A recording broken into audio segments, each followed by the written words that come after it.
Desarrollo básico de las lenguas indígenas del Salvador del siglo XVI a nuestros días.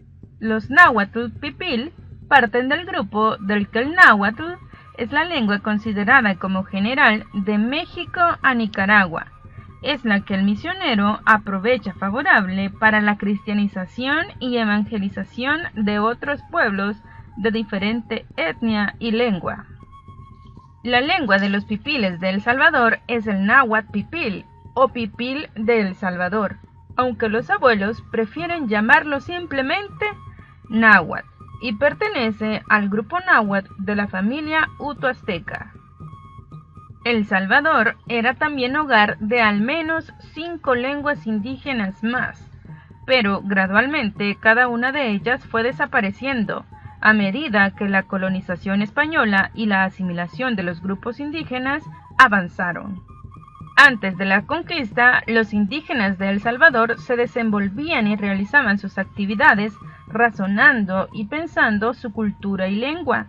Sin embargo, con la conquista española, estos valores culturales y lingüísticos fueron desmoronados de acuerdo a los intereses de los conquistadores. La presión cultural, social, política y económica a favor de la lengua castellana condujo a la sustitución lingüística de las lenguas indígenas que quedaron exclusivamente como la lengua de hogar o de uso meramente restringido. Desde el inicio de la conquista española, los reyes católicos pensaron que la imposición lingüística del castellano era uno de los medios más importantes para que pudiera afianzarse el poder de la corona en el Nuevo Mundo.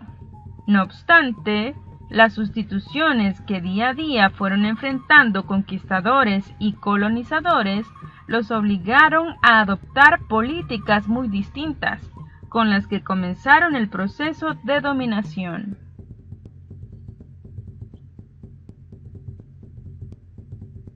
Y la paz en el cielo, de lo contrario sufrirás un tormento eterno en el infierno. En el nombre de Cristo todavía puedes salvar tu alma.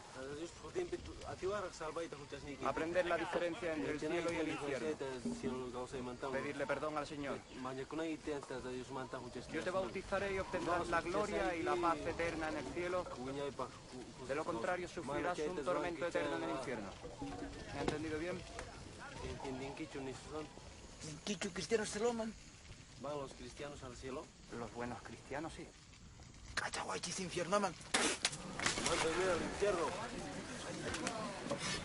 ¡Silencio! Esto es lo que os ocurrirá si desafiáis a los cristianos.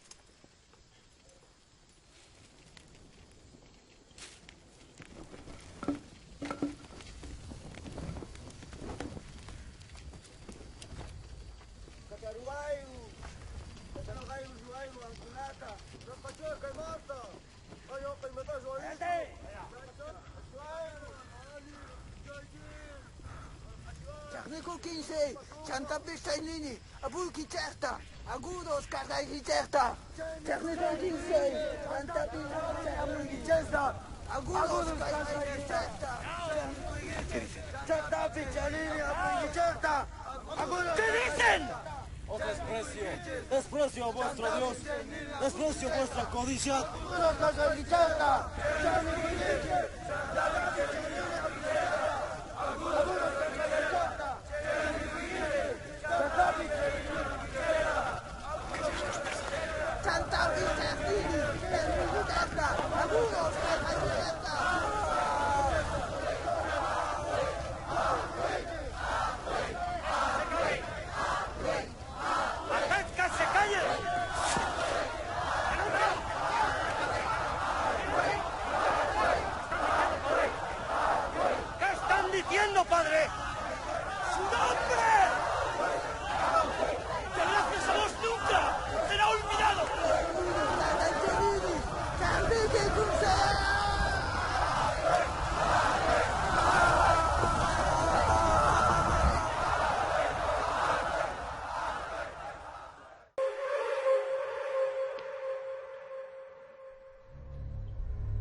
Políticas lingüísticas.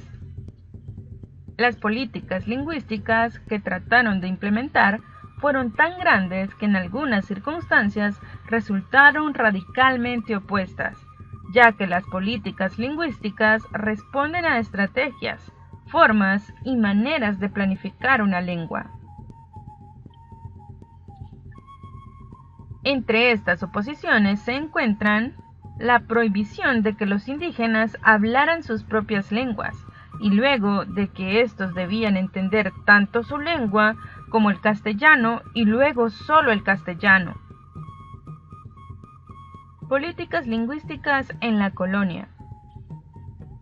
Las políticas lingüísticas en la colonia se desarrollaron en 3 periodos.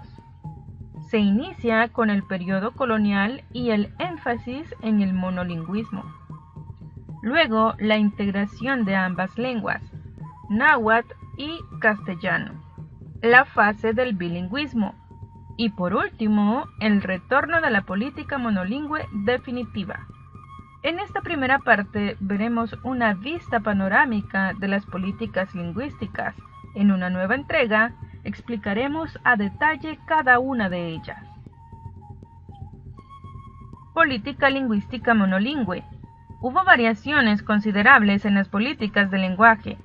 En el periodo colonial se generó una férrea política monolingüe del español, provocando así la pérdida de las lenguas indígenas. Esta es una etapa caracterizada por la conquista de los grandes pueblos y culturas amerindias como la azteca, la maya, quechua y aymara. Las preocupaciones lingüísticas de los conquistadores se reducían a las exigencias de las estrategias militares.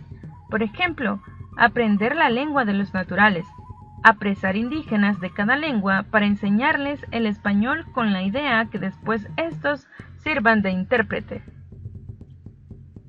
El establecimiento de la política monolingüe corresponde desde 1502 a 1569, política que fue diseñada por los reyes católicos y continuada por Carlos V, basada en que todos los naturales de América debían aprender obligatoriamente el castellano. Política lingüística del bilingüismo, 1570-1769. Cuando Felipe II llega al trono, se enfrenta a la insistencia de los franciscanos, que creían conveniente que los predicadores aprendieran las lenguas de los naturales para su mejor cristianización. El vínculo ideal era el náhuatl. Es así como en 1565 Felipe II hace la ordenanza a los virreyes para que los predicadores aprendan la lengua de cada grupo de indios a su cargo. Para julio de 1570 se promulga la Real Cédula en la que declara al náhuatl como la lengua oficial para la cristianización de los indios de la Nueva España. De esta manera se inició la política plurilingüe de Felipe II al poner 2 lenguas oficiales, el español para la administración y funcionarios y el náhuatl para la cristianización de los indios. Retorno a la política lingüística monolingüe, 1770-1820. Carlos III retomó la política indicada por los reyes católicos que había seguido Carlos V. La única lengua del imperio debe ser el castellano. Por lo tanto, la política lingüística monolingüe castellana implantada en 1770 acelera el proceso de castellanización de los naturales, aunque ya en algunos pueblos de El Salvador como Chalatenango y Metapán ya estaban castellanizados casi en su totalidad. Gracias por haber llegado hasta el final. Ya sabes que puedes hacer tus preguntas en el tablón vía WhatsApp o en Meet.